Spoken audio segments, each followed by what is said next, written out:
Oke.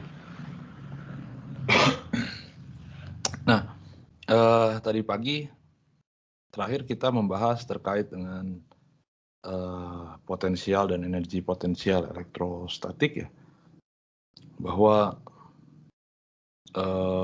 gaya elektrostatik itu adalah gaya yang konservatif sehingga usahanya tidak bergantung pada lintasan.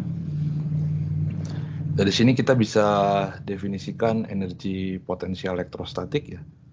Jadi usaha yang dilakukan oleh gaya elektrostatik itu sama dengan minus ya negatif dari perubahan energi potensialnya. Kemudian dari sini kita bicara terkait dengan potensi elektrostatik. Potensi elektrostatik itu adalah energi potensialnya dibagi dengan muatan yang dipindahkan. Dan kita dapatkan nilainya, ini contoh untuk muatan titik. Kita dapatkan bahwa V potensial elektrostatiknya adalah 1/4 pi epsilon 0 Q per R ya. Di sini ini adalah potensi elektrostatik. Sekali lagi ini kalau kita simpan muatannya di pusat koordinat ya. Ditambah dengan sebuah konstanta. Konstantanya ini bergantung pada pemilihan titik referensi. Kalau kita ambil di titik yang jauh dari sumber, di mana potensialnya sama dengan 0, ya kita dapat konstantanya sama dengan 0 ya. Sehingga VR-nya sama dengan 1/4 pi epsilon 0 Q per R. Nah,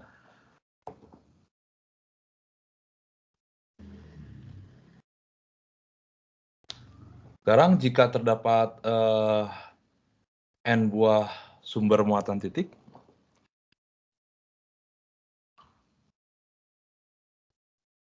jika terdapat N buah muatan sumber titik,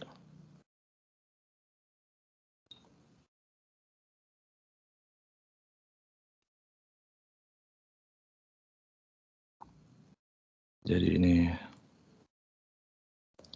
tuliskan sembarang, jadi saya bikin koordinat, misalkan ini X, ini Y, kita punya beberapa muatan sumber misalkan, dan kita ingin mencari potensial di titik ini misalkan ya, titik R misalkan. Nah, kita tahu bahwa medan listrik di titik R ini akibat muatan-muatan sumber ini memenuhi prinsip superposisi ya.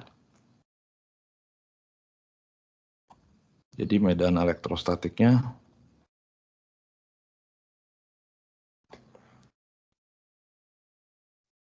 sama dengan E1 ditambah E2 ditambah seterusnya. Ini N itu. Nah, dari sini kita bisa gunakan rumusan untuk mencari beda potensial. Jadi beda potensial listriknya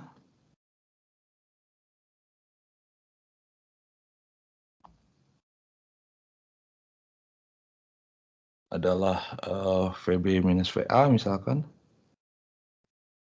Sama seperti tadi, ini negatif integral dari A ke B.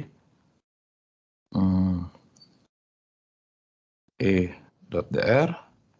Nah, tapi kemudian E-nya bisa kita tuliskan dalam bentuk yang ini ya, E1, E2 dan seterusnya. Nah, maka karena integral juga sifatnya linear, jadi bisa kita tuliskan ke dalam bentuk seperti ini. E1 misalkan dot dr ditambah yang En gitu ya. Sini AB.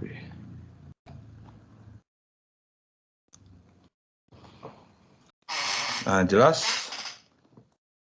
yang ini adalah beda potensial akibat muatan sumber satu. Yang ini adalah beda potensial akibat muatan sumber yang kedua. maka kita bisa tuliskan juga nanti ini dalam bentuk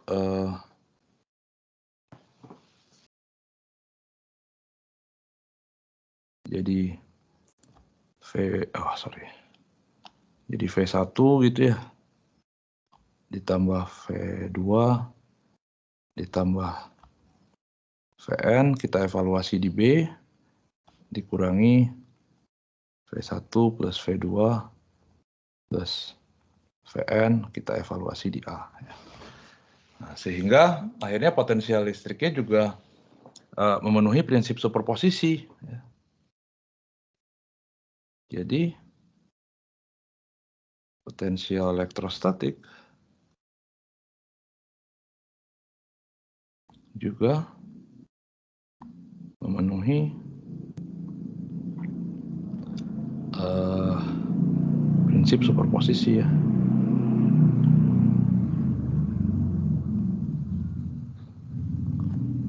Artinya V di R-nya itu ya tidak lain adalah jumlah dari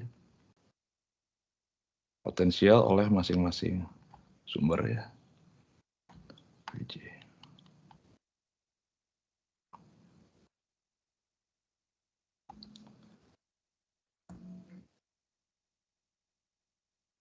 Nah, karena kita punya N buah sumbernya muatan titik, jadi akhirnya VR-nya adalah untuk N buah muatan titik ya. Ya, kita punya 1/4 pi epsilon 0. Ini sumber ke I, ke J ya. Dibagi dengan R minus RJ ditambah sebuah konstanta.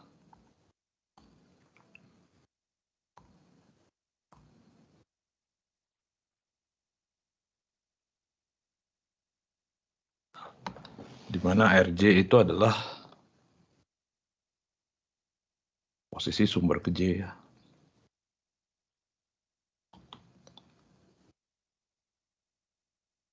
Sumber ke J.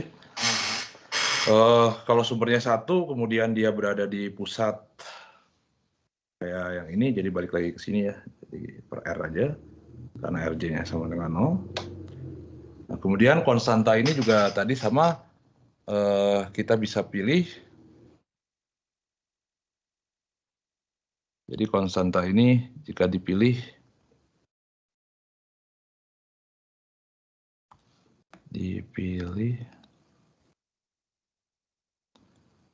R menuju tak berhingga sebagai referensi,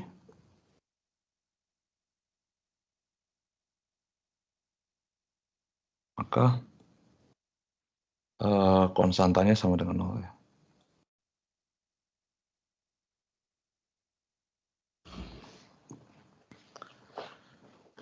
Nah, yang membedakan tentunya dengan yang Medan, meskipun sama-sama prinsip superposisi, karena Medan itu vektor, jadi ini jumlahnya jumlah vektor, tapi karena potensial itu skalar, jadi ini jumlahnya jumlah skalar biasa ya. Tidak harus pakai arah-arah segala macam. Nah, sekarang kita akan lihat contohnya, misalkan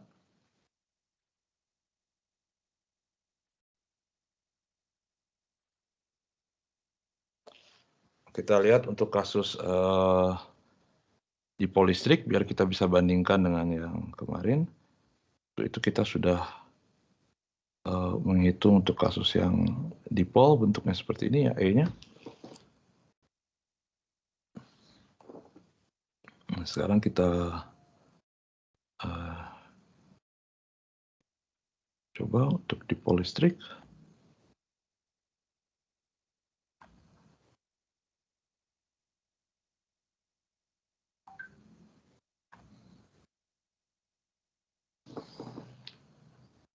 Sebentar.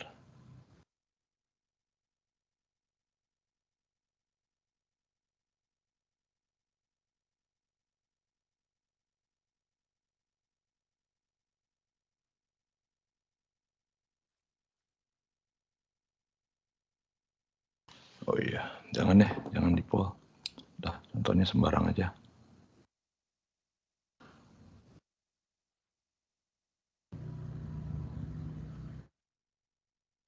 Kita ambil kasus yang sederhana aja.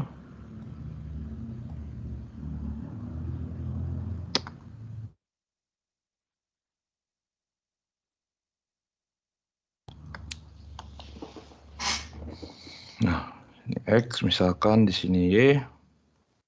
Saya punya dua partikel. Ini misalkan ini muatan positif.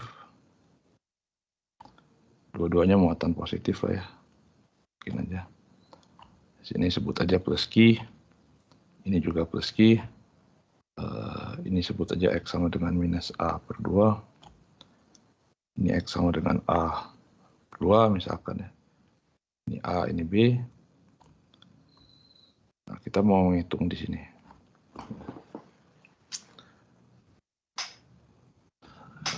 Ini sebut aja Y gitu ya.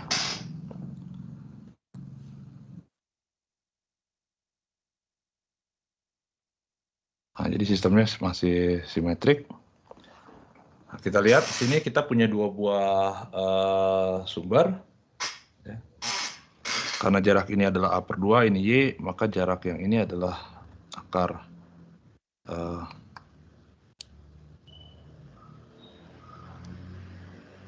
A kuadrat per 4 plus Y kuadrat ya.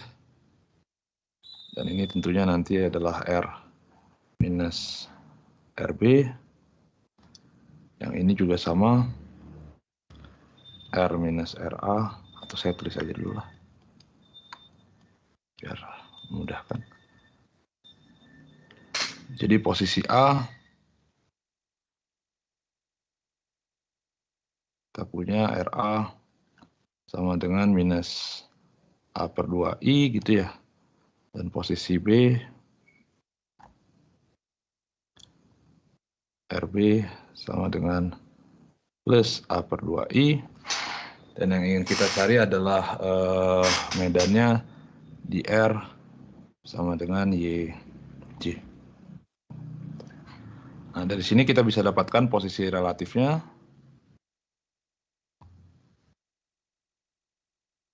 Mirip dengan ngerjain yang apa namanya? Yang medan ya. Jadi saya punya R minus RA itu adalah jadi plus ya. Jadi A per 2I plus YJ dan R minus RB sama dengan minus A per 2I plus YJ. Nah, jadi vektor yang ini adalah R minus RA, yang ini adalah R minus RB ya.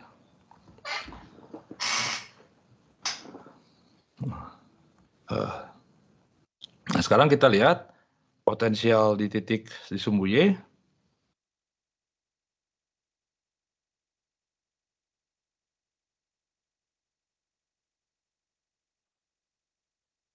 Di sumbu Y. Jadi V sebagai fungsi Y tentunya adalah VA ditambah VB. Kita ambil acuannya di titik tak berhingga. Nah, jadi saya punya di sini adalah 1/4 pi epsilon 0 Q dibagi dengan, atau saya tulis dulu ya, QA dibagi R minus RA ditambah 1/4 pi epsilon 0 QB dibagi R minus RB.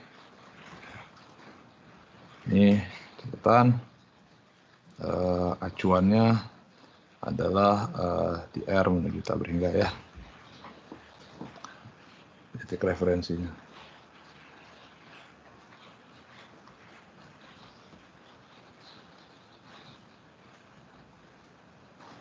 Titik referensinya.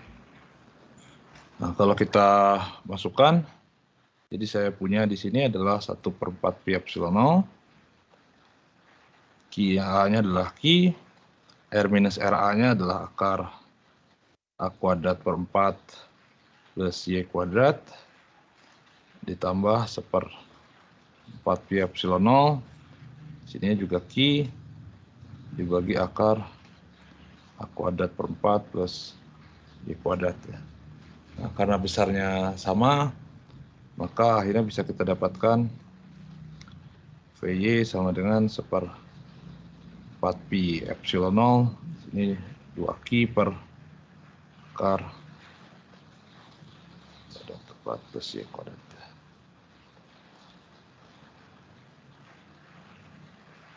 Nah, sederhana. Sekali lagi, ini diambil referensi di titik tabringga ya. Titik referensi di Oke. Nah, ada pertanyaan dulu?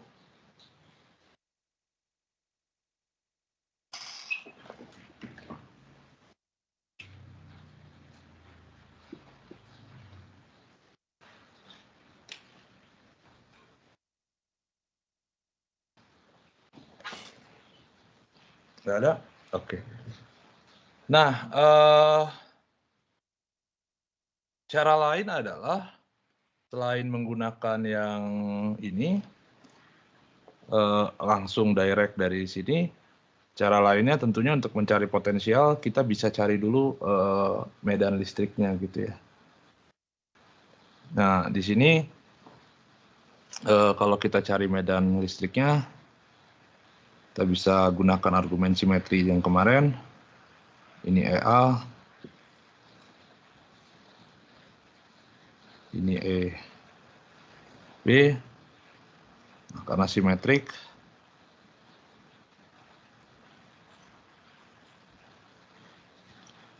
bagian yang horizontalnya pasti saling cancel, sehingga nanti tinggal yang bagian vertikalnya aja ya.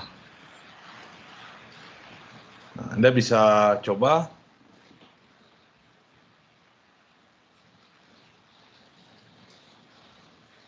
Ini kita dapatkan solusi via medan.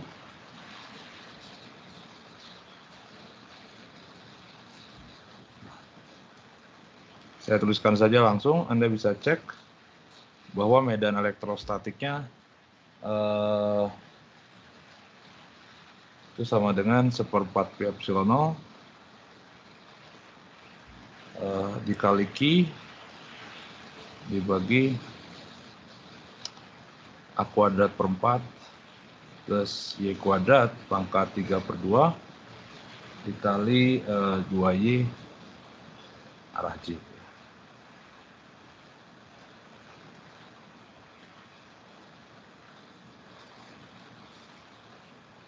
Ini sebenarnya sama dengan yang kemarin, dengan yang ini. Cuman kalau yang ini yang selamat yang bagian X-nya, bagian X-nya, kalau yang tadi yang selamat yang bagian Y-nya gitu ya. Bedanya itu sih. Tapi caranya sama. Nah, kalau saya sudah tahu medannya, maka saya bisa bikin bahwa kita asumsikan karena kita ingin mencari sepanjang arah sumbu Y ya, potensialnya. Jadi misalkan ada partikel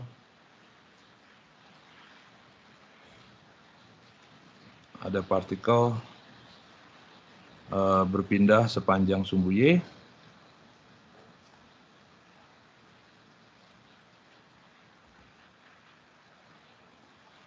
Sehingga saya punya DR-nya adalah DY, arah J begitu. Jadi kalau saya dot produk antara E dengan DR, ingat J dot J itu sama dengan 1. Jadi saya punya tinggal begini saja, 1/4 pi epsilon 0 Q dibagi A kuadrat per 4 plus Y kuadrat pangkat 3/2 dikali 2Y DY.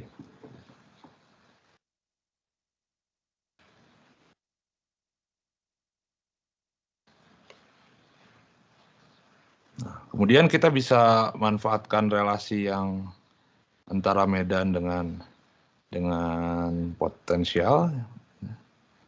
Mana medan? Nah, yang ini. Nah, ini. Nah, kita bisa manfaatkan yang ini.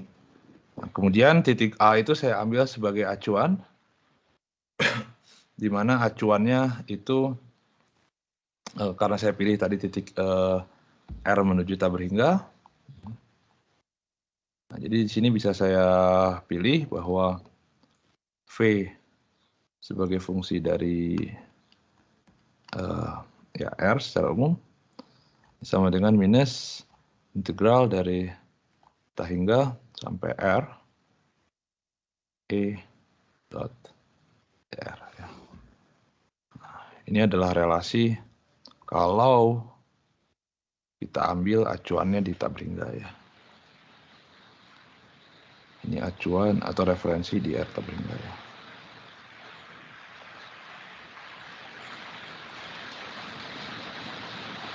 Di R tabur hingga. Bentar ya.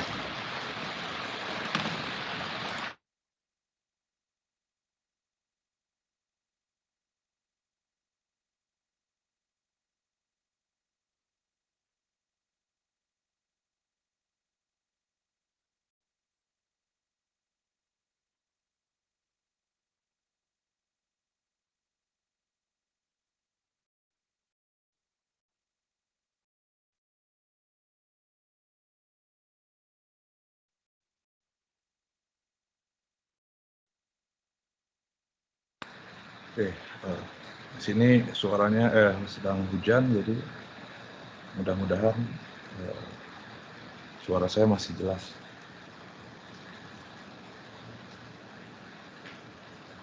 Nah, jadi di sini bisa saya manfaatkan ini.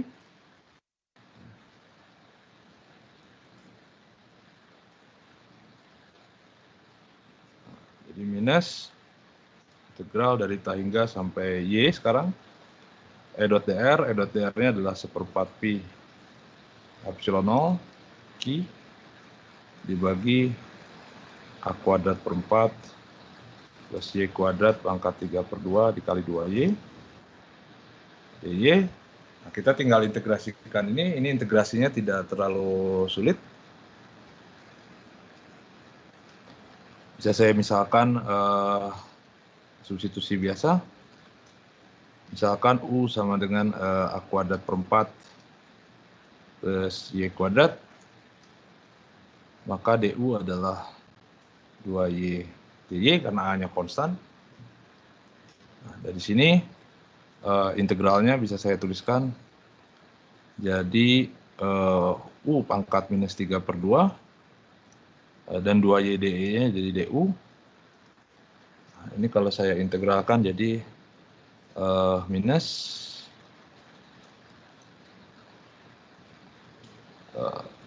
jumlah jadi setengah ya, jadi 2 per akar U.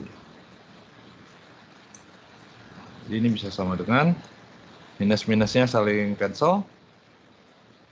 Jadi di sini saya punya Q per 4 pi epsilon 0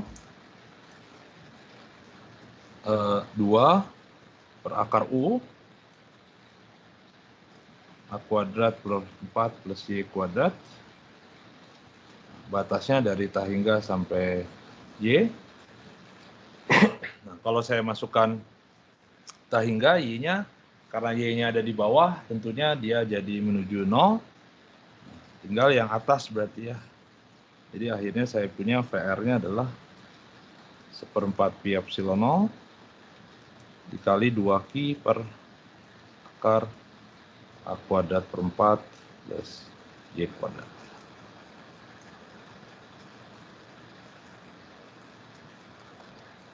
Ini dia. Hasilnya sama ya. Nah, jadi Anda bisa cari lewat dua hal ya. Anda bisa directly ngitung dari sini, V, atau Anda hitung via medan dulu. Nah tentunya ada keuntungan masing-masing, ya. Terutama nanti ketika kita masuk ke distribusi yang kontinu. Nah, kalau sistem-sistemnya, distribusi muatannya itu bisa kita cari medan listriknya pakai Gauss, ya. Nah, mendingan kita hitung dulu pakai Gauss, medannya, baru nyari potensialnya pakai integral seperti ini. Kalau tidak bisa, ya mau nggak mau nanti kita direct ngitung pakai ini, tapi untuk distribusi yang kontinu. Untuk distribusi yang kontinu sebenarnya sama aja, kita tinggal konversi ini sigma ini jadi integral. Nah, tapi kita tidak akan bahas untuk geometri-geometri yang rumit. Jadi mostly yang akan kita bahas itu adalah geometri-geometri yang medannya bisa kita cari pakai Gauss, ya. Jadi kita akan hitung pakai ini, pakai yang via medan. Karena memang medannya kita udah bisa hitung pakai Gauss. Nah, contoh lain misalkan, kalau kita tinjau bola pejal yang isolator misalkan, ya.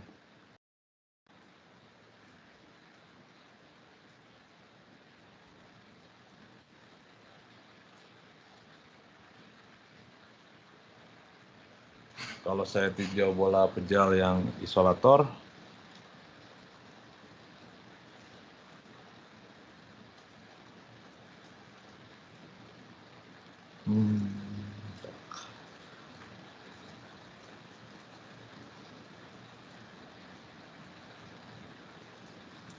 muatannya ingat terdistribusi di seluruh volumenya.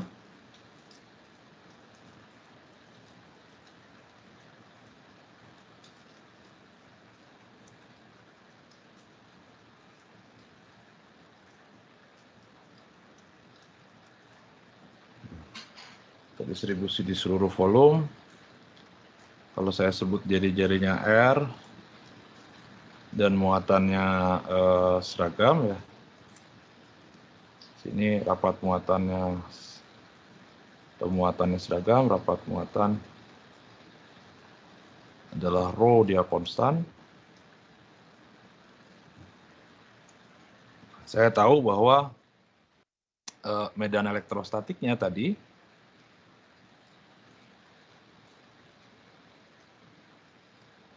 E sebagai fungsi dari R, itu ada dua kasus. Pertama di dalam, kalau di dalam dia linear, Q per R pangkat 3 dikalikan R, untuk R lebih kecil daripada R, dan dia seperkuadrat, ya, Q per R kuadrat, R hat, untuk yang R lebih besar R.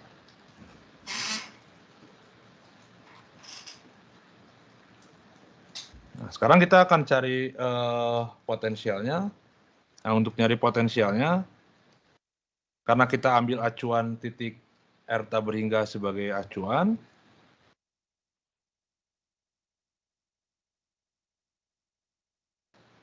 sebagai titik referensi,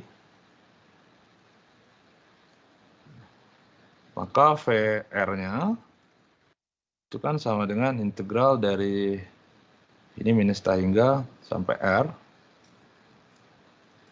E dot dr. Nah, jadi artinya itu sebenarnya saya bawa sepanjang garis radial ini. Nah, jadi partikel bergerak sepanjang arah radial ini, tapi dia bergerak dari titik yang sangat jauh dibawa ke titik R, gitu, ya. Nah, jadi kalau ini adalah R, nah partikel itu bergerak dari titik yang sangat jauh dibawa ke sini, gitu, ya. Dibawa ke dalam sini. Nah, sehingga karena kita berangkatnya partikelnya dari titik yang sangat jauh, tentunya di luar dari region, R-nya jauh lebih besar daripada R tentunya ya, Tahingga jelas. Nah, sehingga yang kita bisa cari itu potensial di region 2 dulu. Jadi kalau ini region 1, ini region 2, maka yang bisa kita cari itu potensial di region 2 dulu.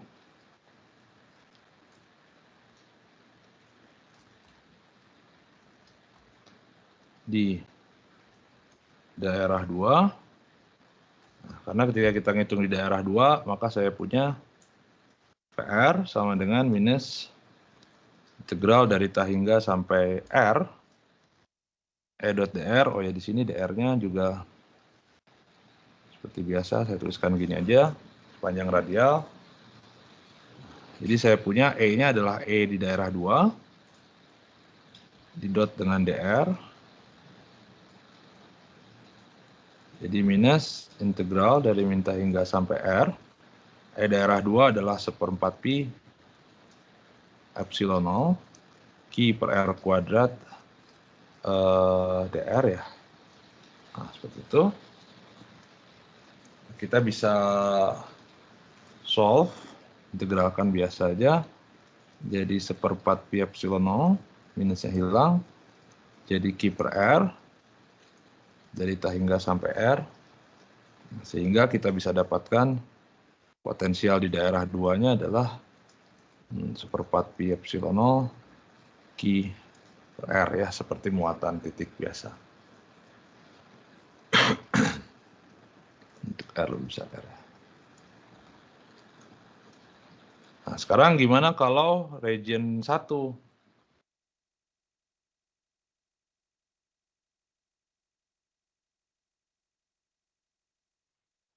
Di daerah 1,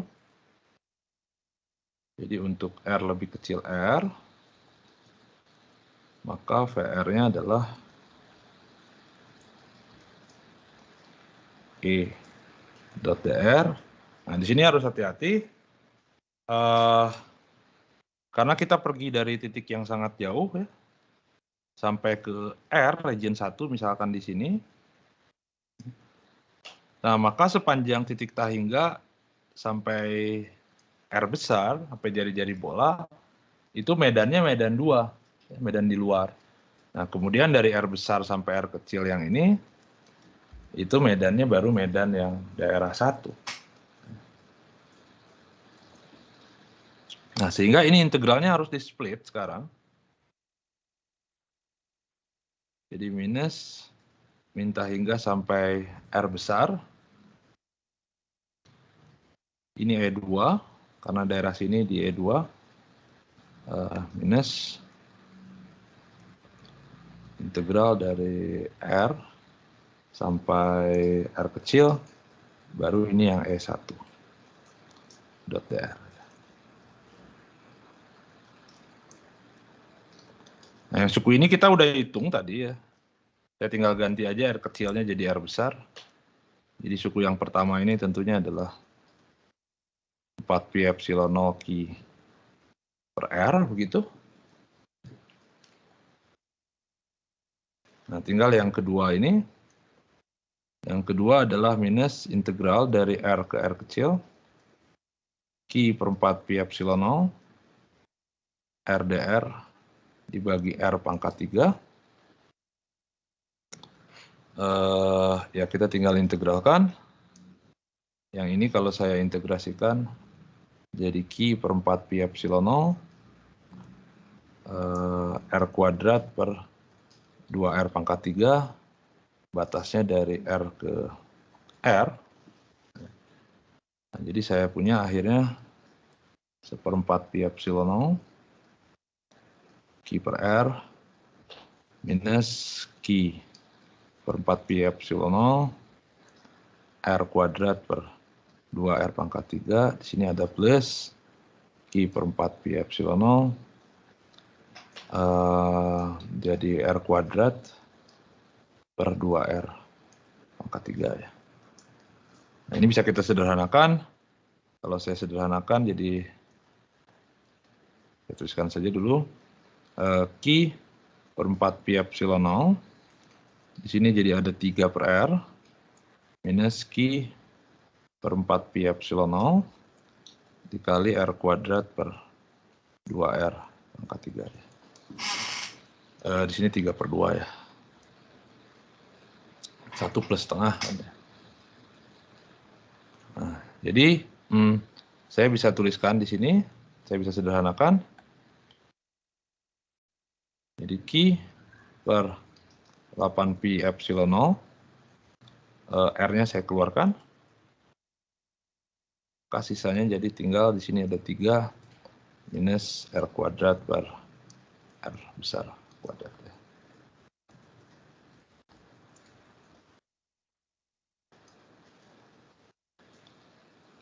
Jadi ini adalah V potensial elektrostatik di region 1 dan ini potensial elektrostatik di region 2. Jadi bisa kita tuliskan V sebagai fungsi dari R-nya tentunya bisa kita split untuk daerah dalam.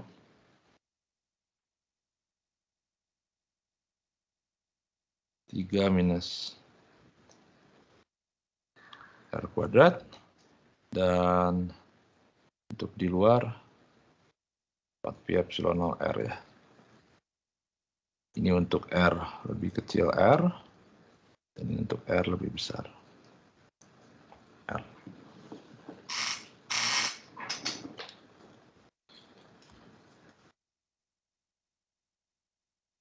Nah, jadi kalau kita plot,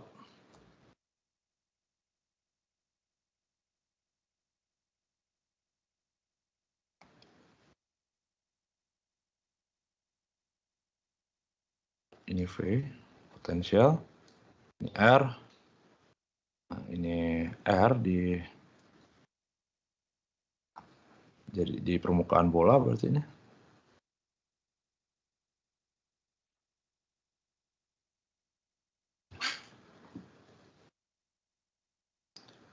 Nah, bisa dilihat ketika R-nya 0, dia tidak sama dengan 0 ya potensialnya. Jadi ada nilainya, dia naik, ya, kuadratik gitu. Dan kemudian di sini dia baru decay gitu ya. Di sini tentunya sama dengan Q per 4pi epsilon 0 R. Nah, yang ini decay-nya tidak lagi seper R kuadrat, tapi decay-nya turunnya seper R. Oke, ada pertanyaan dulu?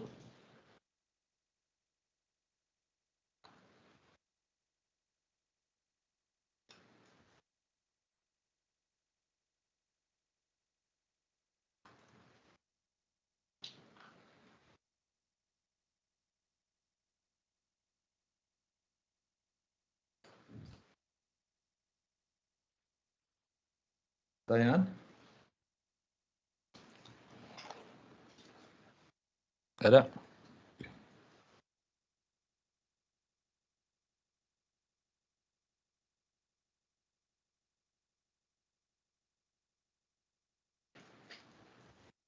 Kalau nggak ada, nah kita coba kalau untuk bola pejalnya yang konduktor. Kalau bola pejalnya konduktor seperti apa?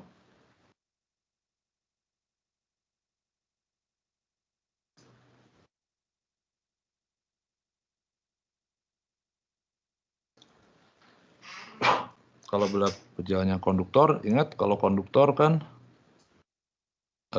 muatannya terdistribusinya di permukaan saja.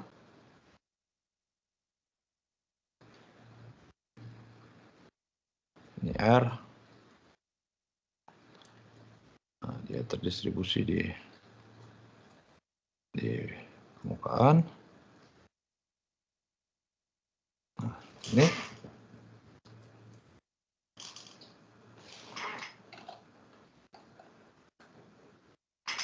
jari-jari R. Skemanya sama dengan tadi. Kita punya partikel bergerak arah radial pergi dari tahap berhingga. Medan listriknya tadi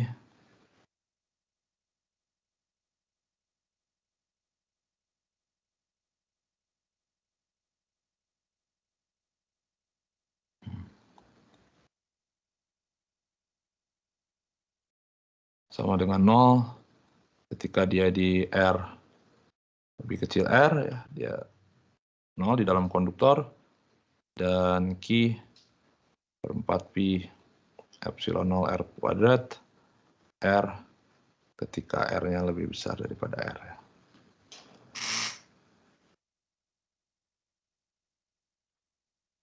Jadi kita bikin skemanya, pengerjaannya persis sama. Kita pilih juga ini.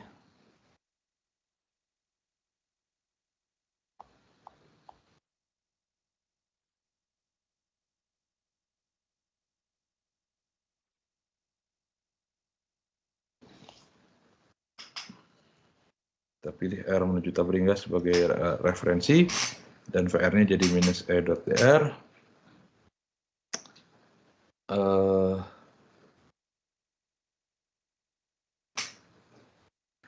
Nah, sekarang kita lihat, karena medan di luarnya sama ya, karena medan di luarnya sama, baik yang konduktor maupun yang isolator, maka potensialnya juga akhirnya sama sebenarnya. Untuk daerah 1, daerah 1, daerah 2.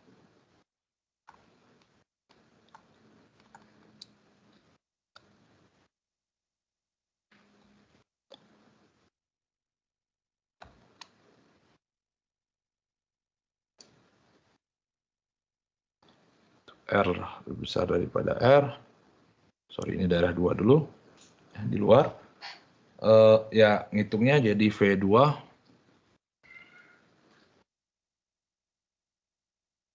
minus dari tahap hingga sampai R. Berarti ini E2.dr. Ya, langsung saja saya tuliskan 4pi epsilon 0R, karena sama aja. Nah, tapi yang menarik di sini kalau kita tinjau yang daerah 2, daerah 1 di dalam. Nah, kalau kita tinjau di daerah 1,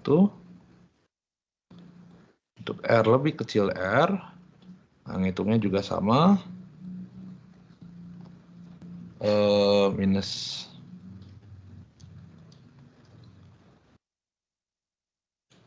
harus kita split sampai R besar, ini E2, dan dari R besar sampai R, E1 ya. Nah, tapi ini sama dengan 0. Kenapa sama dengan 0? Ya karena medannya sama dengan 0 di dalamnya, E1-nya sama dengan 0. Nah, jadi hasilnya tinggal yang ini, yang suku pertama ini ya sama dengan potensial kedua ini, saya ganti aja R kecilnya jadi R besar. Jadi akhirnya V daerah 1 itu hasilnya adalah Q per 4pi epsilon 0 kali R, dan dia konstan.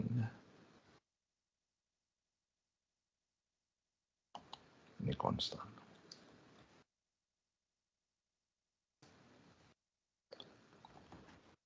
Jadi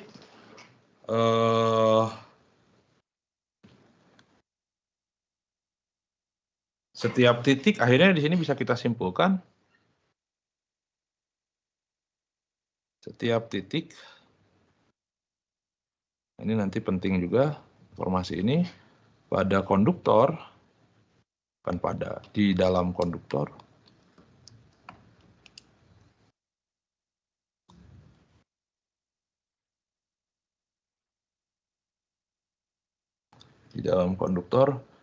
punya potensial yang sama ya.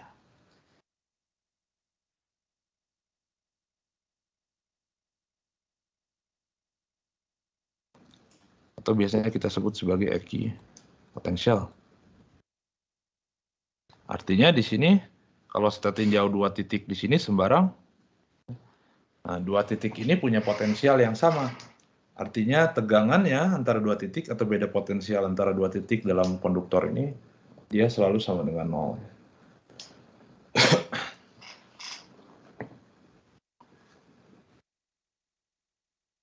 Jadi, tentunya VR-nya kalau kita tuliskan,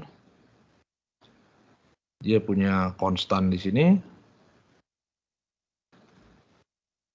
dan 4pi epsilon 0 R, ini untuk R di dalam, dan ini untuk R di luar.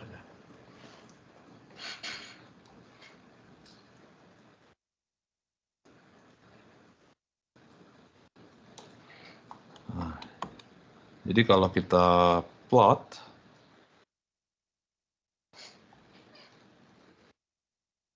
grafiknya, sini VR, V, ini R, dan ini adalah jari-jarinya misalkan.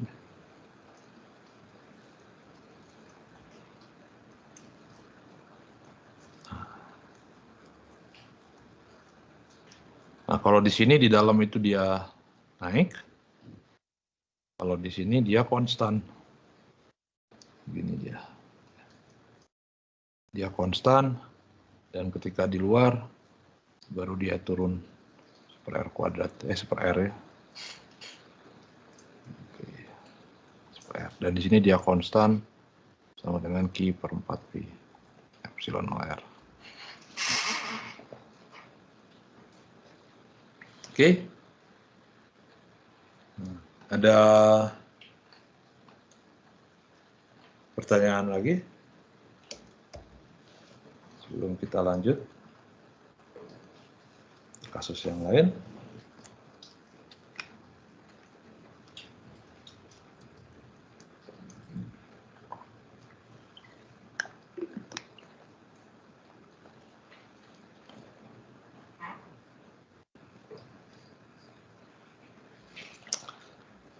Nah, menghitung via medan ini, jadi kalau medan-medannya kita tahu via hukum Gauss, itu ngitung potensial sebenarnya tidak terlalu rumit ya, kita bisa integralkan biasa. Tapi memang harus hati-hati, seperti yang saya tadi mention pagi, bahwa titik referensi di R tab hingga ini tidak selalu berlaku ya. Contohnya misalkan yang tidak berlaku itu yang tadi saya mention juga untuk kawat lurus yang sangat panjang ya, kawat atau silinder gitu ya.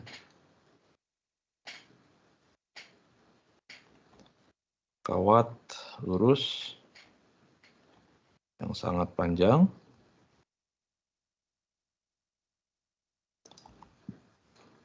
atau bisa juga di sini kita punya silinder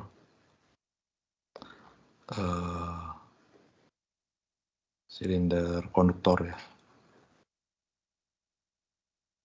Kawat kan biasa bentuknya silinder yang sangat panjang.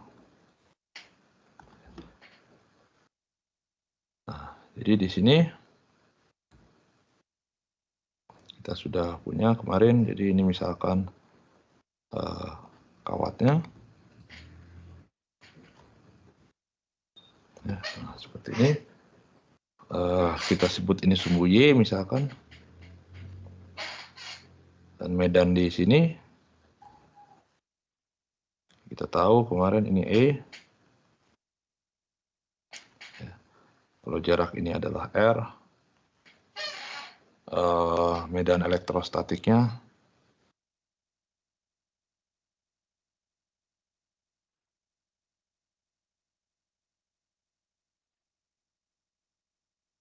E sebagai fungsi dari R adalah lambda per 2pi epsilon 0 Y.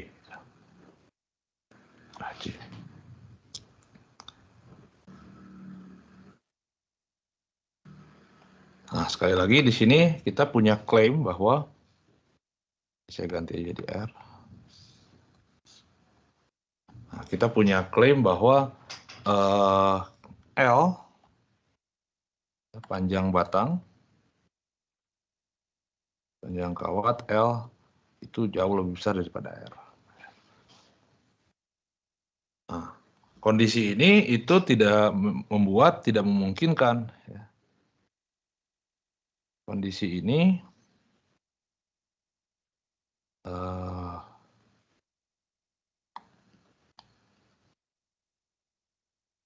membuat tidak memungkinkan menggunakan R menuju tabur hingga sebagai titik acuan, titik referensi.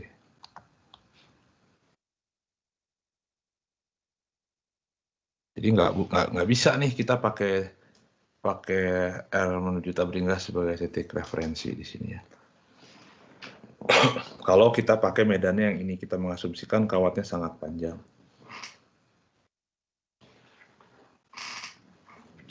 Nah, jadi ya kita harus pilih titik acuan yang lain berarti ya. Nah, misalkan ya sekali lagi keberadaan titik acuan konstanta itu kan sebenarnya tidak terlalu pengaruh besar gitu ya. Karena yang pengaruh yang punya makna fisik signifikan itu sebenarnya adalah deltanya ya, delta V-nya ini. Jadi penambahan suatu konstanta sebenarnya tidak terlalu pengaruh apa-apa. Nah, sekarang kita tinggal misalkan saja referensinya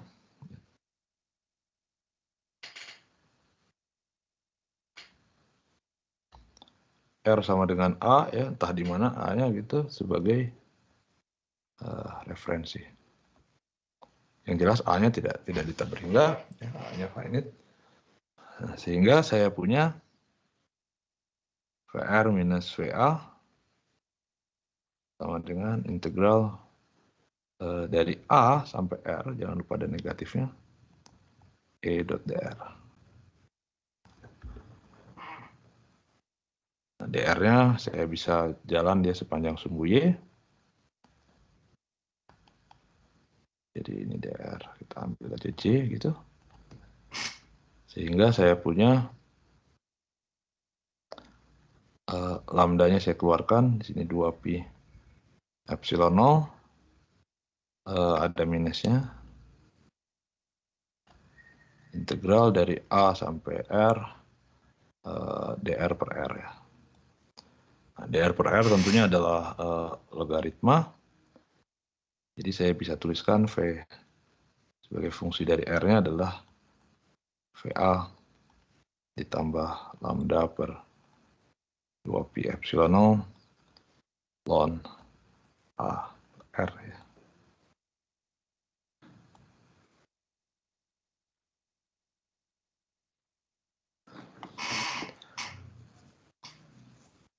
Nah, bisa dilihat di sini kalau saya pilih A-nya sama dengan tabur hingga, jadi muncul lonta hingga ya. Lonta hingga itu sama dengan tahingga juga gitu ya.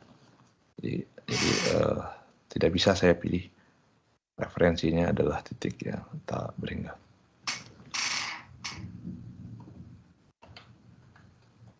Oke, ini VA ini konstan ya, ini kan konstanta saja,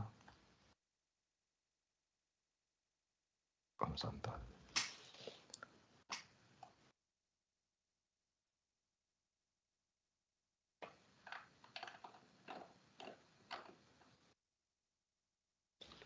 Oke, ada pertanyaan?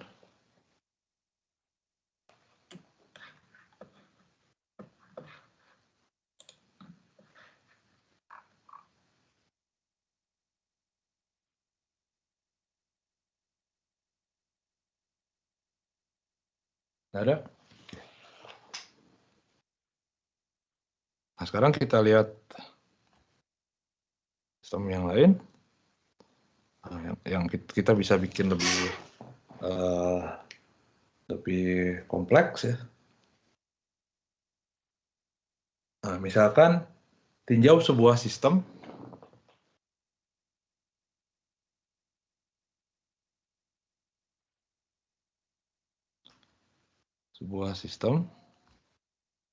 yang terdiri dari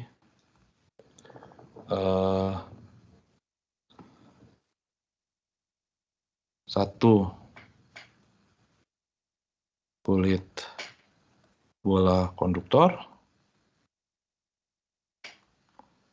dan satu bola konduktor pejal ya. Konduktor pejal disusun sepusat ya. Sepusat. Bentar ya.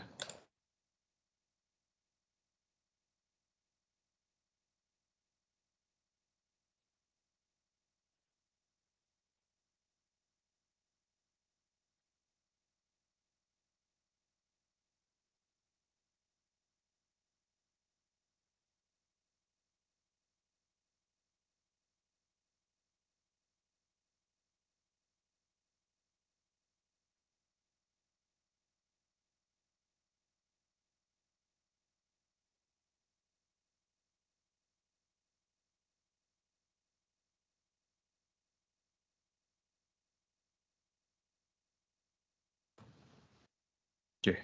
Nah, jadi tinjau sebuah sistem yang terdiri dari satu kulit bola konduktor dan satu bola konduktor pejal, kita susun sepusat. Nah, jadi saya punya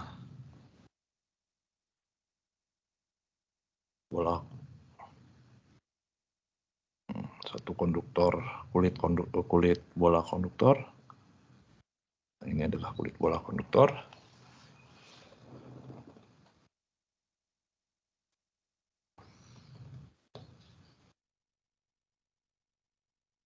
Dan saya punya satu buah konduktor yang lebih kecil ya. Nah, kemudian saya susun sepusat ya. Nah, saya susun sepusat. Nah, sebut saja. Jadi yang ini adalah kulit bolanya. Ya. Ini ada isinya. Oh sorry, yang luar adalah kulit bola. Yang dalam adalah pejal ya. Yang dalam pejal. Nah, kemudian bola konduktor yang pejal yang di dalam.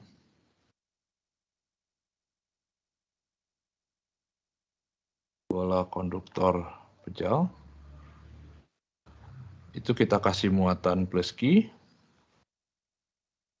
Dan bola konduktor yang di luar kulit.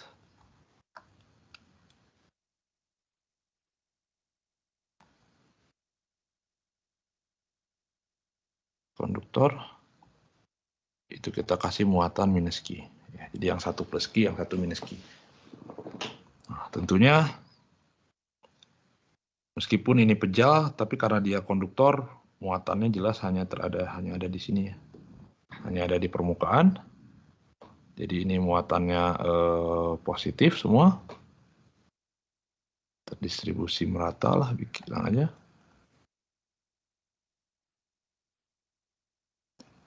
Nah, yang luar juga sama.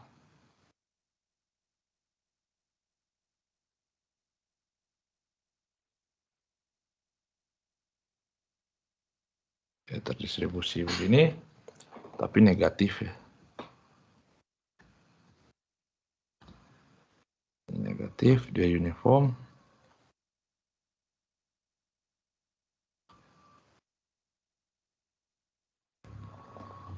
Jadi yang dalam muatannya adalah plus Q. Ini plus Q, yang luar minus Q. Kita ambil aja jari-jari dalamnya misalkan adalah A. Jari-jari luarnya adalah B. Nah, sekarang ada 3 region.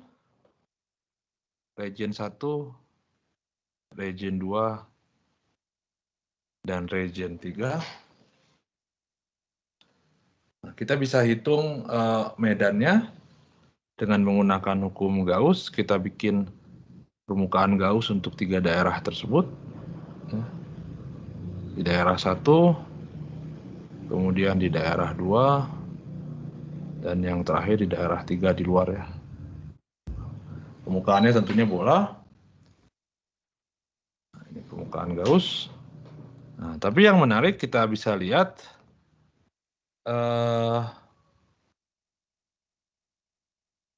di daerah 1,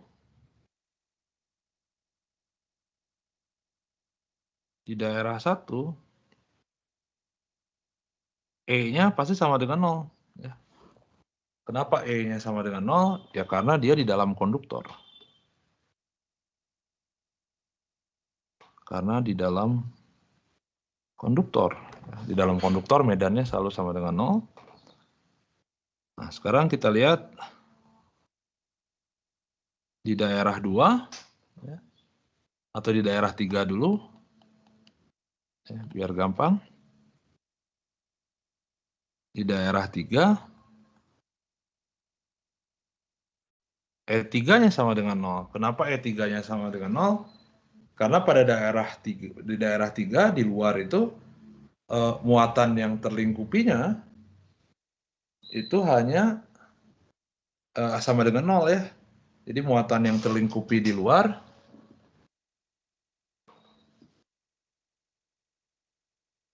jadi key enclosed yang di luar di daerah 3 itu dia melingkupi permukaan kulit bola yang luar ya, minus key, dan yang ini ada yang key outernya, ada yang key di dalam juga. Jadi ini sama dengan yang di luar adalah minus key, yang di dalam adalah key, ini sama dengan 0. Jadi key enclosed di daerah 3 sama dengan 0, sehingga medannya juga sama dengan 0. Ini key enclosed-nya sama dengan 0. Nah, jadi tinggal yang di daerah 2 nih. Nah, kalau daerah 2 tentunya ya medannya sama dengan di luar bola ini. Ya, jadi saya tuliskan saja langsung. E2-nya itu sama dengan 1/4 pi epsilon 0 Q per R kuadrat. R. Nah, tentunya di sini hanya berlaku untuk R antara A dengan B ya. Jadi untuk A lebih kecil R, lebih kecil B.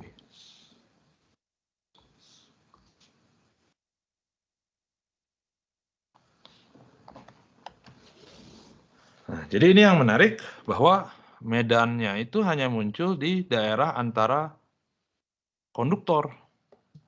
Hanya muncul di sini nih medannya.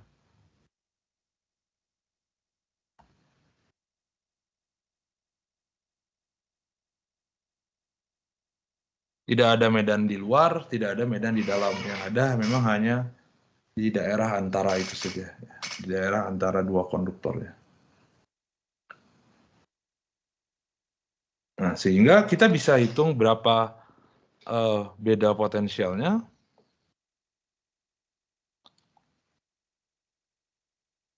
Beda potensial antara bola dalam dan luar.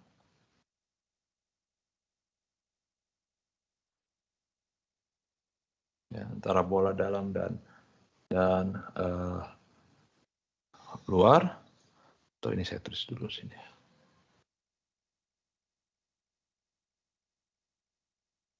Catatan di sini bahwa medan listrik hanya muncul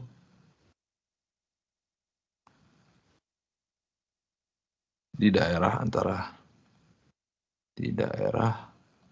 antara kedua bola ya, atau kedua konduktor.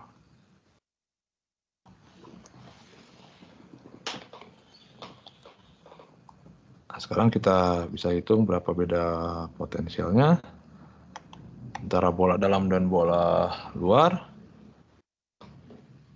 Jadi V yang di dalam dikurangi V yang di luar sama dengan minus integral dari yang luar R sama dengan B sampai R sama dengan A.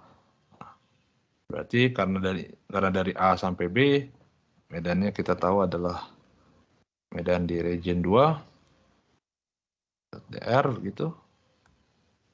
Taruh mepet. Saya pindahkan sini. Kita bisa hitung.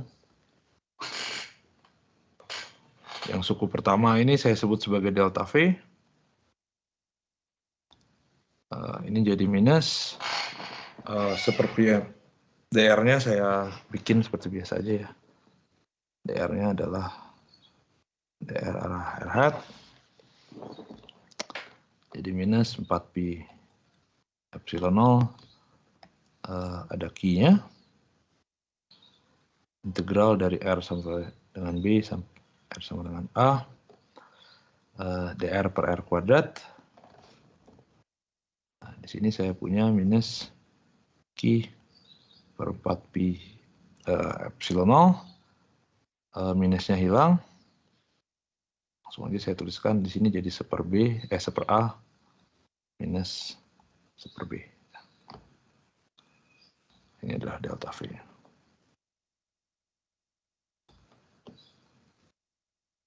Nah, jadi berapa sih beda potensial antara bola dalam dan bola luar? Ya, beda potensialnya adalah Q per 4pi epsilon 0 dikali seper A min seper B. Nah, yang menarik adalah saya bisa ubah relasinya. Jadi saya bisa ubah relasinya. Jadi saya tuliskan di sini Q itu sama dengan jadi 4pi epsilon 0 dibagi seper A min seper B dikalikan dengan delta V.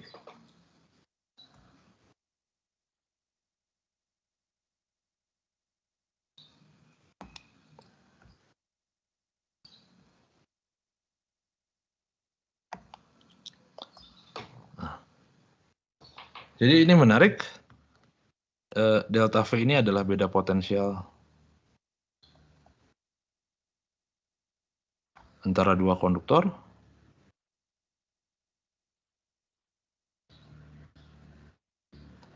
Dan Q ini adalah muatan listrik. Dia sama, yang satu plus, yang satu minus. Nah, di suku yang tengahnya ini,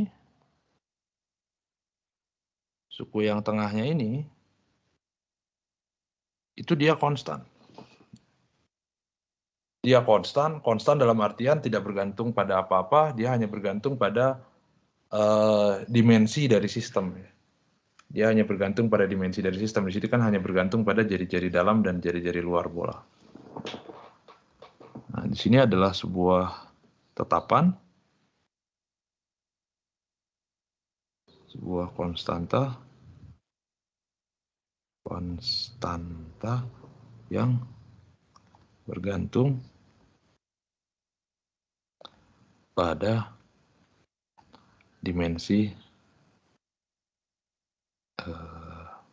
duktornya ya, atau sistem lah. Dimensi itu maksudnya ukuran dari sistem. Oke.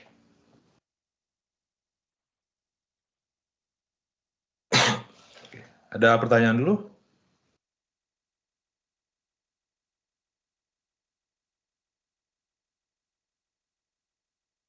Ada? Oke.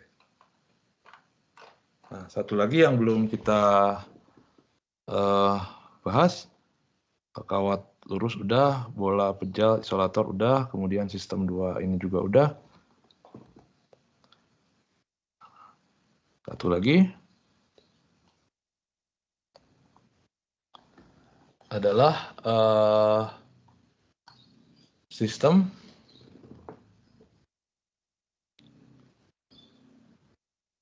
yang terdiri dari dua keping yang sangat luas ya, yang sangat luas dan disusun sejajar.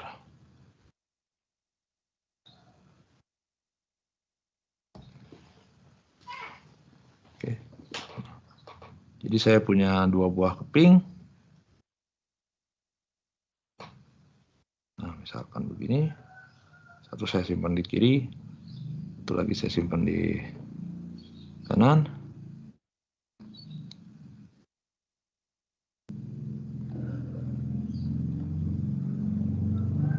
Nah, seperti ini misalkan ya.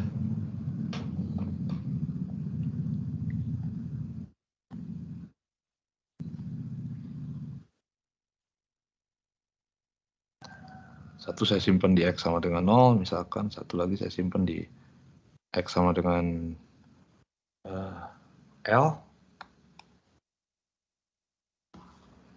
Kemudian kita sebut saja yang kiri itu keping 1, yang kanan keping 2.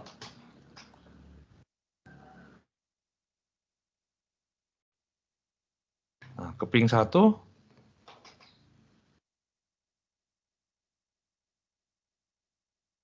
itu kita kasih muatan, rapat muatan plus sigma. Dan keping 2 kita kasih muatan minus sigma ya, yang ini minus sigma.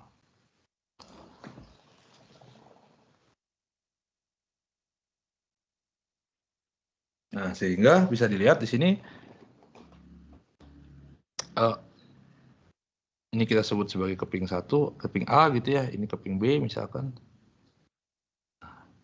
Medan listrik oleh keping A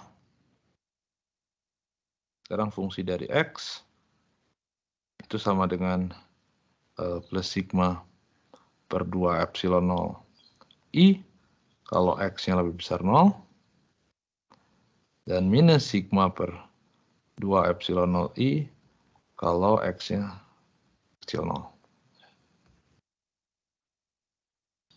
Saya pindahkan ke sini.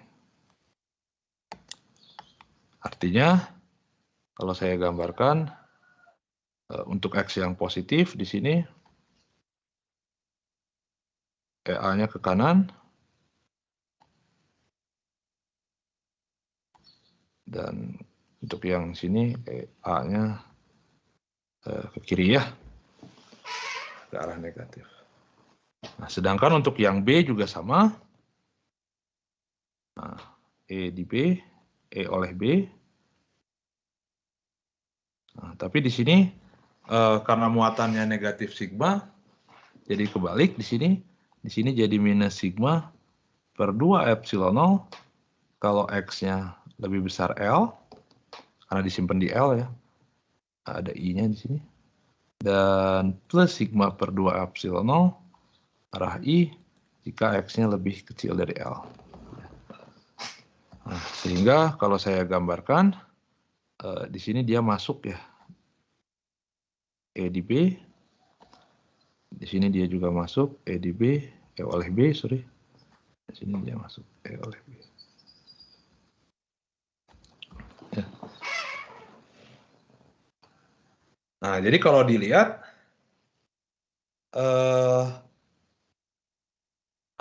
kita bikin misalkan 3 region. Di sini region di sebelah kiri, region kita sebut sebagai region 1, region 2 di antara 2 keping, dan region 3 di sebelah kanan keping kanan, keping B. Nah, di daerah 1 dan daerah 3, arah medannya berlawanan. Karena arah medannya berlawanan dan ternyata besarnya sama ya. Besarnya sama-sama sigma per 2 epsilon 0 gitu. Sehingga kalau kita jumlahkan, saling cancel ya. Yang ini saling cancel dengan yang ini juga saling cancel dengan yang ini. Sehingga medan yang munculnya akhirnya hanya ada di region 2, ya, karena di region 2 mah searah. Jadi medan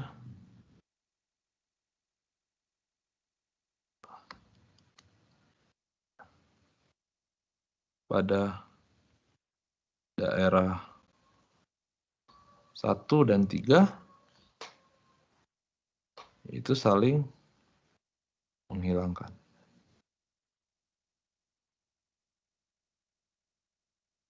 Saling menghilangkan sehingga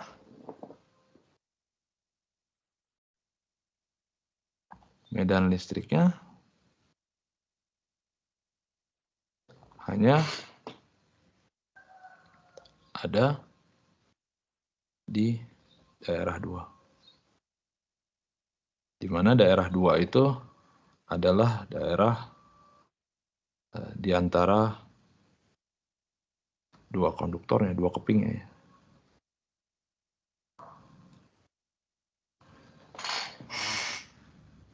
Jadi kalau saya gambarkan lagi,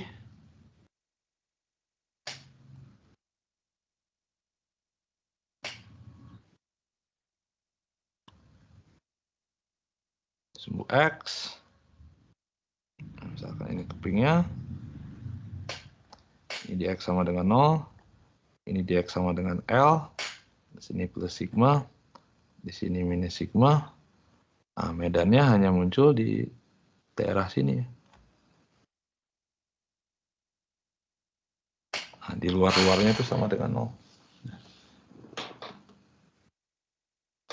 Nah, jadi E-nya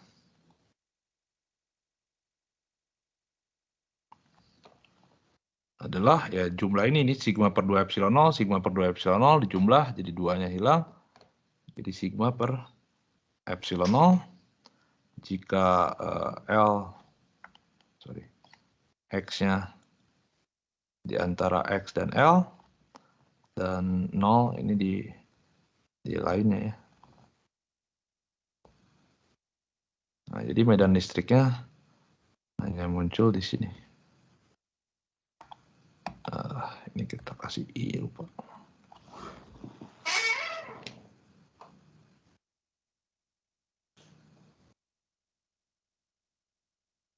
Nah, sekarang kita bisa hitung beda potensial antara dua konduktornya.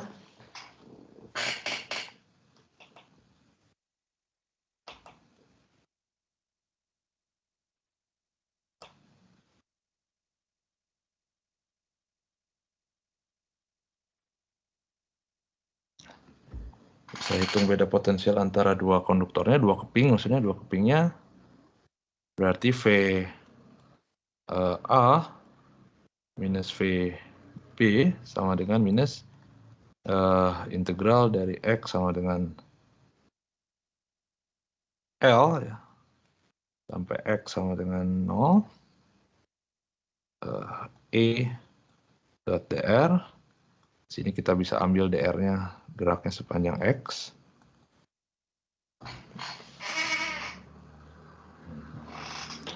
Sehingga kita punya ini jadi delta V sama dengan integral sigma per epsilon 0 dx. Minusnya saya buang.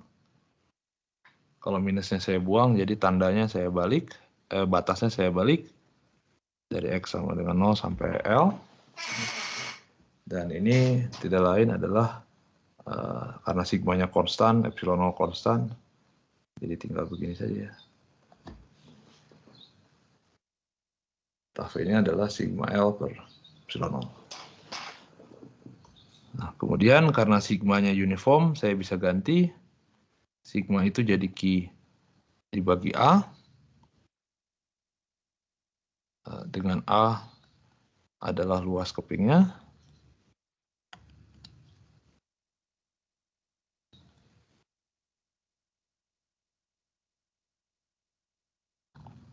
luas kepingnya. Jadi saya bisa tuliskan delta V sama dengan Q L per A epsilon 0.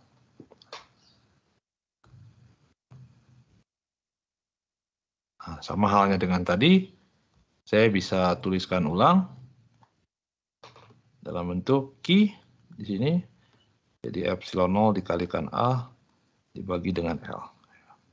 dikalikan dengan delta V.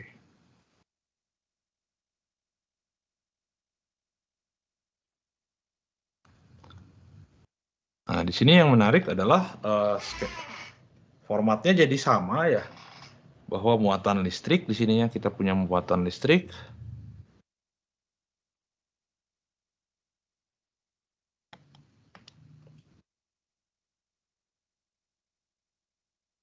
ini muatan listriknya. Nah, delta V-nya adalah beda potensial antara dua konduktor.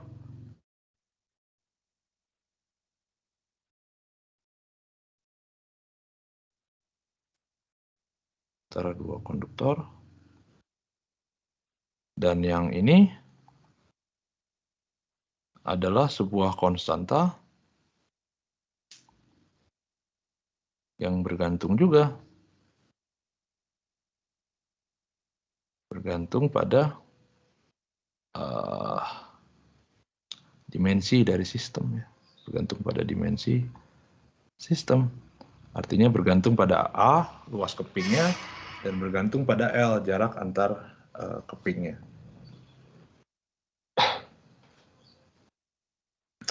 Nah, jadi di sini bisa dilihat dua kasus ini skemanya mirip ya. Jadi kalau saya punya dua buah konduktor, kemudian saya kasih muatan yang sama tapi berlawanan tanda, satu positif, satu negatif. Nah, kemudian ternyata medan listrik yang muncul itu hanya ada di daerah antara dua konduktor tersebut ya. Di luarnya sama dengan 0. Baik untuk yang sistem bola sepusat seperti ini maupun untuk dua keping yang sejajar seperti ini. Nah, jadi medan listriknya itu hanya muncul di daerah antara dua konduktor dan kemudian kalau kita hitung relasi antara muatan pada konduktor dengan beda potensial antara kedua konduktor tersebut, skemanya selalu sama, formulanya bahwa muatan listrik itu sama dengan sebuah konstanta yang bergantung dimensi sistem dikalikan dengan delta V, dikalikan dengan beda potensialnya. Jadi di sini seperti apa ya? Seperti untuk mengkontain gitu ya, mengkontain itu jadi menyimpan medan listrik gitu ya. Jadi medan listriknya itu hanya terkontain, hanya terbatas pada daerah antara dua konduktor ini gitu ya. Di luarnya sama dengan 0, di dalam juga sama dengan 0 di sini, ini juga sama, dia hanya terkontain di daerah antara dua konduktornya, di sebelah kirinya dan sebelah kanannya sama dengan 0 gitu ya. Nah, sistem yang digunakan untuk mengkontain medan listrik seperti ini ya, yang biasanya tersusun dari dua buah konduktor yang dikasih muatan yang sama tapi berbeda tanda, itu disebut sebagai kapasitor namanya. Disebut sebagai kapasitor. Yang ini kita sebut sebagai kapasitor bola namanya.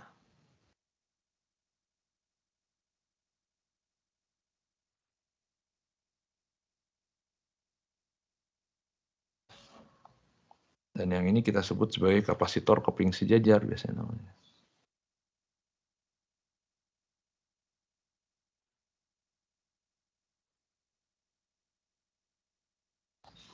Kapasitor keping sejajar. Nah, jadi digunakan memang untuk mengkontain itu.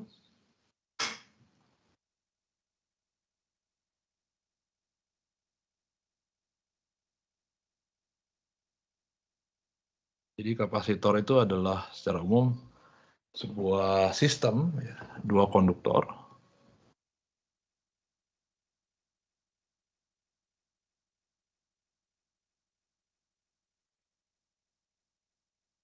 yang dipisahkan pada jarak tertentu, kita pisahkan.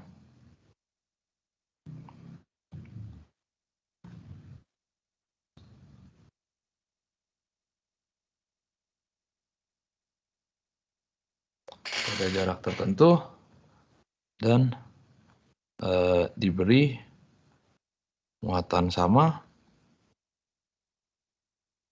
namun berlawanan tanda ya.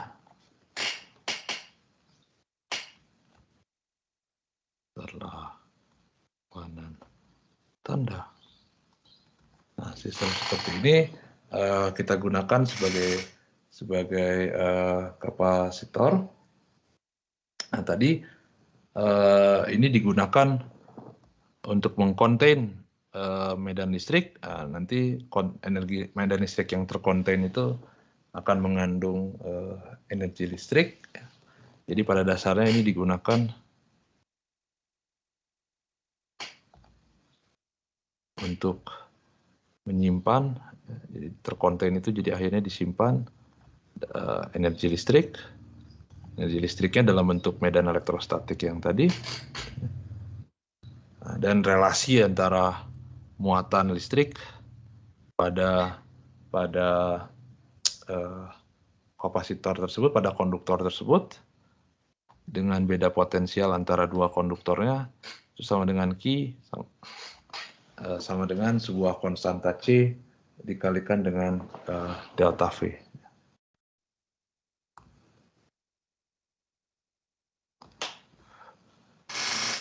Jadi Q itu adalah muatan listrik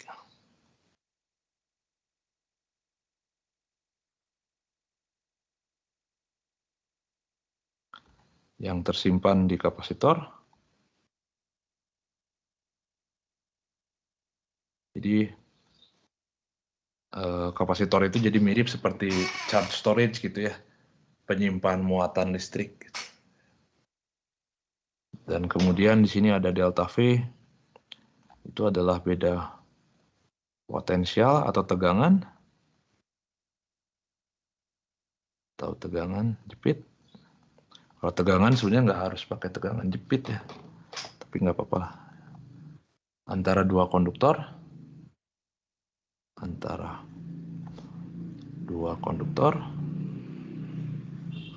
pada dasarnya kalau dalam konteks kapasitor, ini adalah tegangan di ujung-ujung kapasitor ya.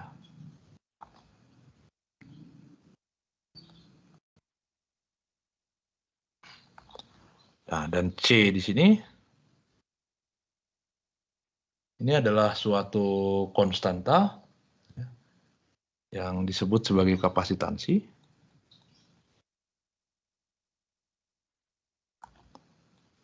Kapasitansi kapasitor.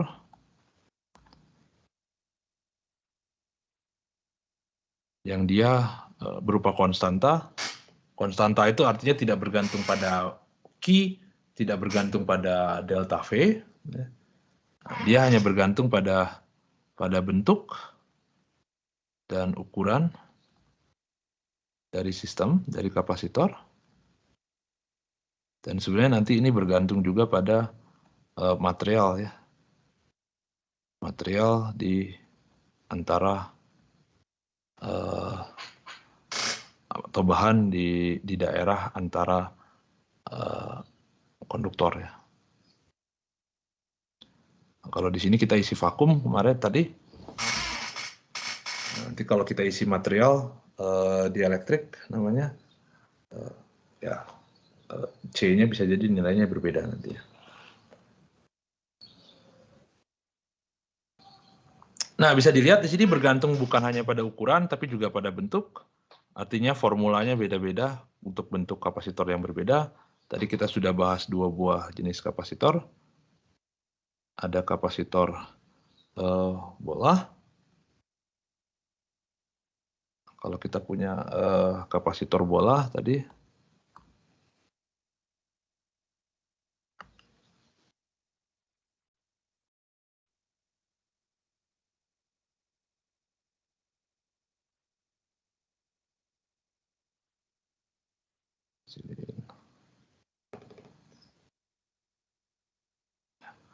kalau kita punya kapasitor bola dengan jari-jari dalam A dan jari-jari luar B, di dalamnya kita kasih muatan plus Q, di luarnya kita kasih muatan minus Q, maka medannya hanya muncul di daerah ini.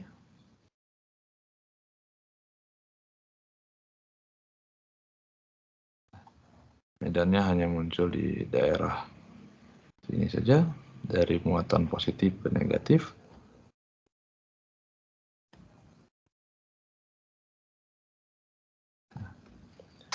Dan nilai C bolanya tadi saya punya C yang bola itu adalah 4pi epsilon 0 dibagi dengan 1/A minus 1/B. Nah, dia bergantung pada jari-jari dalam dan jari-jari luar kapasitornya. Nah, kemudian kita juga punya kapasitor keping sejajar tadi.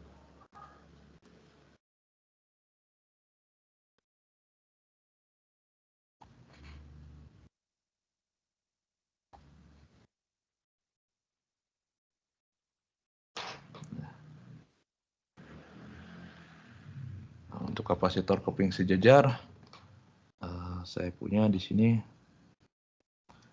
keping, saya kasih muatan plus sigma, di sini minus sigma. Saya pisahkan pada jarak L. Nah, maka medannya muncul hanya di daerah antara ini saja, dari positif ke negatif.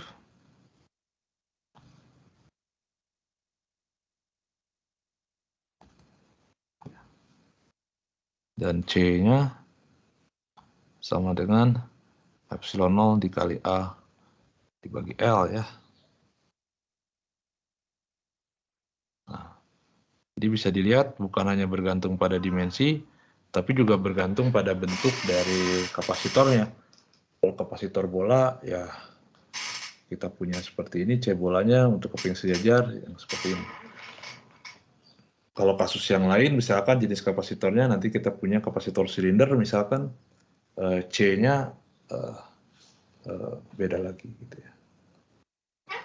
Nah, yang jelas di sini kita punya notasi generik buat kapasitor terlepas dari bentuknya gitu ya.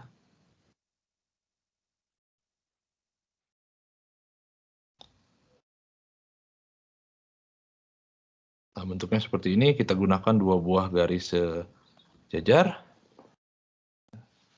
Ini C, sebut A, ini B gitu ya. Nah, di sini Q itu sama dengan C dikali VAB, saya sebut VAB itu adalah tegangan antara ujung-ujung kapasitornya. Ini adalah tegangan antara titik A dan B.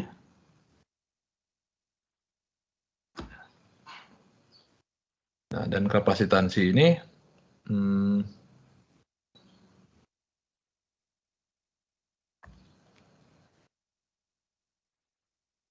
kapasitansi C ini. Nah, kapasitansi ini bisa kita anggap sebagai apa ya? Kapasitas maksimum gitu dari sebuah kapasitor gitu ya.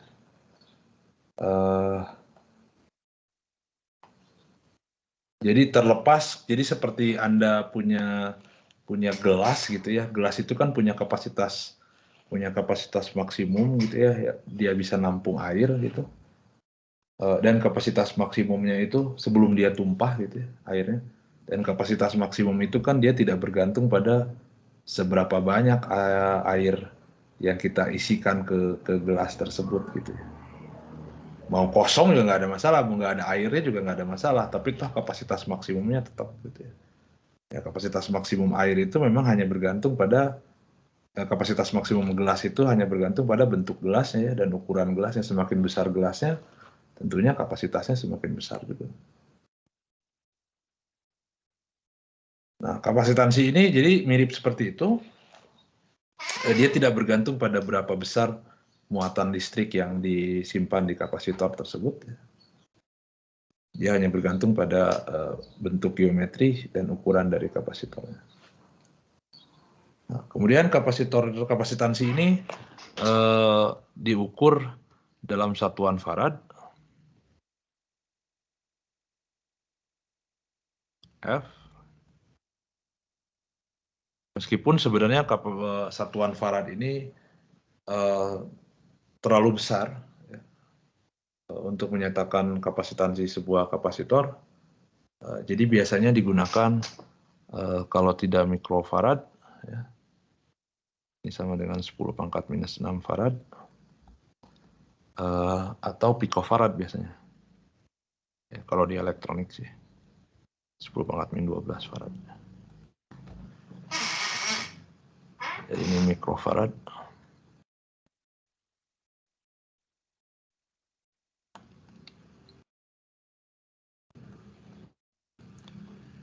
Ini picofarad. Nah, jadi kalau kita beli kapasitor-kapasitor yang Anda biasa lihat di rangkaian elektronik gitu ya, itu di arus lemah memang biasanya ordernya sekitar kalau nggak mikro picofarad gitu ya. Kapasitor yang besar yang ordernya hampir farad itu biasanya di pembangkit atau enggak di mobil gitu ya, mobil yang apa namanya, yang mobil sport gitu ya, buat drag race gitu misalkan, kayak supercharger, itu kapasitornya kira-kira hampir 1 farad. Nah, ya, ada pertanyaan dulu?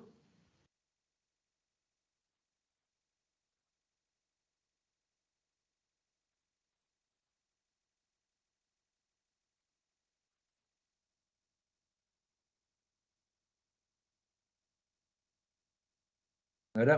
Oke. Nah, nanti kita lihat bagaimana sebenarnya kapasitor ini kalau kita susun. Ya, jadi kita misalkan punya 2 atau lebih kapasitor, kita susun dengan konfigurasi tertentu. Nah, kemudian apa yang terjadi kalau kapasitor itu misalkan karena dia punya kapasitas ya, apa yang terjadi kalau terus kita isi muatan gitu. Jadi kalau saya punya kapasitor yang kosong gitu, kemudian kita hubungkan dengan sebuah sumber tegangan, apa yang terjadi?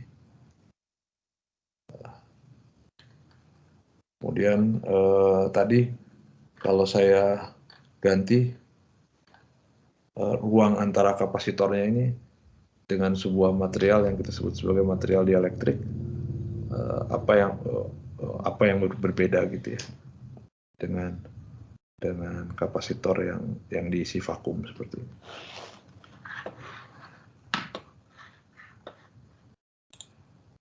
Oke, ada pertanyaan dulu?